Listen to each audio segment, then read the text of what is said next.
Mercury, Venus, earth, Mars, Jupiter, Saturn, Uranus and Neptune, ये 8 planet हैं जो हमारे सोलर सिस्टम में मौजूद हैं और अर्थ हमारा होम प्लेनेट है। इसके बारे में तो हम जानते हैं, लेकिन बाकी ग्रहों के बारे में कम ही जानते हैं। आज हम बात करने वाले हैं हमारे सौर सिस्टम के प्लेनेट के बारे में। हम जानेंगे कि हमारे सोलर सिस्टम के बाकी प्लेनेट कैसे हैं, उनकी ज़मीन कैसे है, यहाँ का वातावरण और वायुमंडल कैसा है, वहाँ पर मिट्टी है, पत्थर है, धातु है या कुछ और है, और कैसा दिखाई देता है हमारा सूर्य उनकी धरातल से। और उनकी कुछ असली तस्वीरें भी हम आपको दिखाएंगे जो स्पेस एजेंसी द्वारा भेजे गए प्रोब से ली गई हैं। सबसे पहले हम बात करते हैं मरकरी यानी कि बुध ग्रह की। बुध ग्रह का अपना कोई एटमॉस्फेयर नहीं है। बुध ग्रह की जमीन समतल नहीं है। जब आप इसे देखते हैं तो आपको ये ऊबड़ खाबड़ नजर आएगी। यहाँ कई बड़े बड़े गड्ढे हैं। ये गड्ढे कोई आम गड्ढे नहीं हैं। ये कई कई किलोमीटर तक लंबे चौड़े और कई किलोमीटर तक गहरे होते हैं।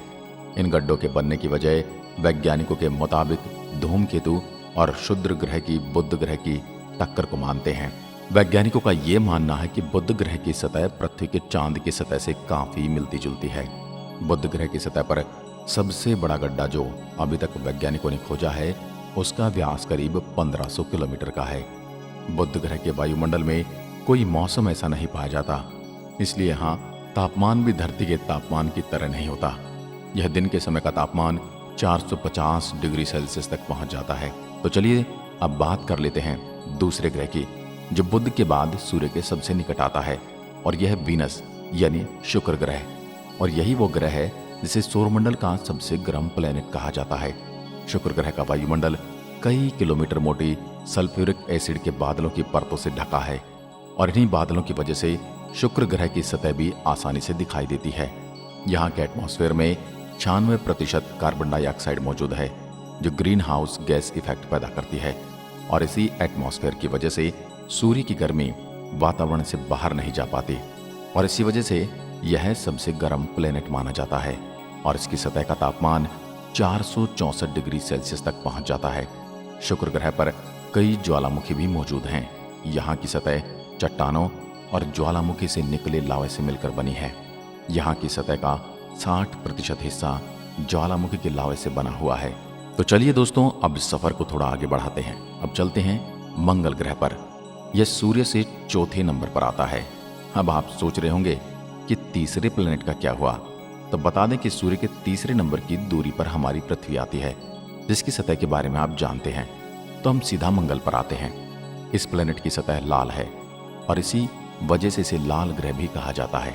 मंगल ग्रह की जमीन से बहुत ही अधिक मात्रा में आयरन और खनिज पाए जाते हैं, और यही आयरन यहाँ की सतह का मौजूद धूल और पत्थरों में भी पाया जाता है।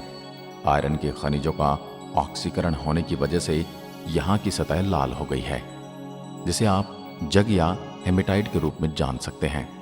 दोस्तों, इसके बाद हम बात करते हैं सौरमंडल के सबसे बड़े प्लेनेट की, जुपिटर की, जिसे बृहस्पति कहा जाता है। और यह एक गैस जॉइंट है, जिसका मतलब है यह गैस से बना हुआ ग्रह है। यह कोई ठोस जमीन नहीं है। यह प्लेनेट गैस और तरल पदार्थों से बना है। यह 1/4 हीलियम द्रव्यमान के साथ मुख्य रूप से हाइड्रोजन से बना हुआ है। यहाँ का वातावरण हाइड्रोजन और हीलियम से बना है, जिसमें अमोनिया और मीथेन में काफी मात्रा है। यह वायुमंडल हजारों किलोमीटर की गहराई तक फैला हुआ है, और इसे नजदीक से देखने पर यह तूफानी बादल की तरह नजर आता है। ये खूबसूरत दिखने वाले बादल असल में बहुत ही खतरनाक और जानलेवा हैं। तो चलिए अब आगे बढ़ते हैं और बात करते हैं सैटर्न यानी शनि ग्रह की। जब आप शनि ग्रह की तस्वीर को देखेंगे तो आपको इसके चारों ओर एक रिंग दिखाई देती है। दरअसल यह रिंग जमी हुई बर्फ के छोटे छोटे पार्टिकल और चट्टानी टुकड़ों से मिलकर बनी है, और यह जमी हुई बर्फ सूर्य से आने वाली किरणों को काफी हद तक रिफ्लेक्ट करती है, और इसी कारण से यह चमकीले नजर आते हैं। यह प्लेनेट भी एक गैस जाइंट है, जिसमें हाइड्रोजन और हीलियम गैस की मात्रा ज्यादा है। शनि ग्रह का वायुमंडल 96% मॉलिक्यूलर हाइड्रोजन, 3.25% हीलियम से बना है, और बाकी का अमोनिया, असिटिलन, इथेन, प्रोपेन और मीथेन से मिलकर बना है। यह वायुमंडल बहुत ही तेज हवा पैदा करता है, जिसकी रफ्तार 2000 किलोमीटर प्रति घंटा होती है। जैसे जैसे हम वायुमंडल में नीचे की ओर जाते हैं, ये तापमान और एटमॉस्फेयर प्रेशर बढ़ता चला जाता है। यहाँ भी कोई ठोस जमीन नहीं है। चलिए अब बात करते हैं अगले प्लेनेट की। अब बारी आती है यूरेनस की, यानी अरुण ग्रह, और यह भी एक गैस का गोला है। यूरेनस पर कोई भी ठोस सतह नहीं है और वाइजर 2 एक ही ऐसा मिशन है जो यूरेनस पर भेजा गया है। दोस्तों, यूरेनस और नेपच्यून की बात करें तो यह जुपिटर और सैटर्न के मुकाबले बर्फ की मात्रा अधिक है। बर्फ के अलावा यहाँ अमोनिया और मीथेन गैस की बर्फ भी मौजूद है और इसी वजह से इन्हें बर्फीले गैसीय ग्रह भी कहा जाता है।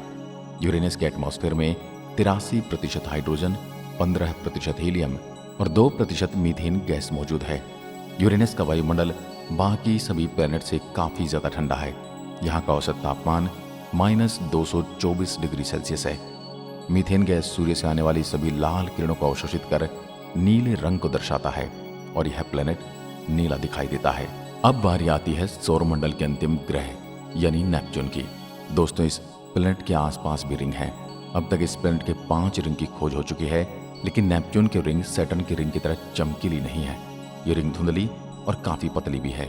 और दोस्तों, आपको बता दें कि वॉयेजर 2 एकमात्र मिशन है जो नेपच्यून पर भेजा गया है। यहाँ का वायुमंडल 72% हाइड्रोजन, 25% हीलियम और 1% मीथेन से मिलकर बना हुआ है। यह बर्फीले बादल, यहाँ का औसत तापमान -214 डिग्री सेल्सियस है। यह नीला ग्रह दिखने में काफ़ी सुंदर दिखाई देता है। दोस्तों, आज के वीडियो में बस इतना ही।